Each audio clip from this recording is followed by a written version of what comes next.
तर आम्ही ना गणपतीचे जे नारळ होते ना, मला ब्राह्मण बोललेला की त्याचा गोड करा. तर आम्ही काय करत होतो, नारळी वडी करायचं ठरवलं. 3 नारळ होते त्याच्यामध्ये मग ना इलायचीची पावडर टाकली आणि ह्याला तुपामध्ये फ्राय केलं. म्हणजे ह्याच्यामधला जो ओल्ला पण होता ना तो सगळा काढला. मग ते ना रोस्ट म्हणजे त्याच्यामधलं आतलं सगळं ओल्ला पण असतो तो काढला. त्याच्यामध्ये नंतर काजू बदाम फ्राय करून टाकले तुपामध्ये आणि शुगर घेतलं दुसऱ्या ह्याच्यामध्ये आणि त्याच्यामध्ये 1 कप पाणी टाकलं. जितकी तुमची क्वांटिटी आहे तितकं तुम्ही करा. आणि त्याची 1 तारीची चाशणी रेडी केली. पाक मराठीमध्ये बोलायला गेलं तर पाक. त्याच्यामध्ये अख्खी इलायची पण टाकली फ्लेवरसाठी आणि 2 प्लेटीमध्ये तूप लावून ठेवलं कारण ते चिटकू नये म्हणून.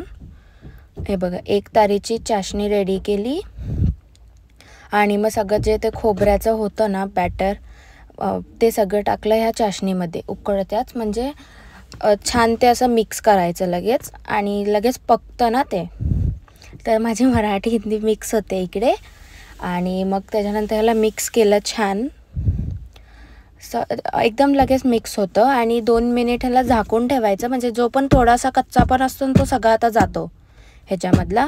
तर माझ्या मम्मीने, मी मिक्स करत होती, माझी मम्मी टाकत होती. तर त्याच्यानंतर माझ्या मम्मी मला बोलली की याला असं जरा झाकून ठेवायचं असं 2-3 मिनटासाठी लो फ्लेमवरती. गॅस बंद केला तरी चालतो, लो फ्लेमवरती याला ठेवायचं. तर हे बघा मम्मीने नंतर लगेच झाकलं.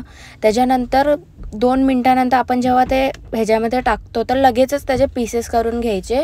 नंतर कडक झाल्यानंतर ते होत नाहीत. आजसाठी एवढंच, बाय.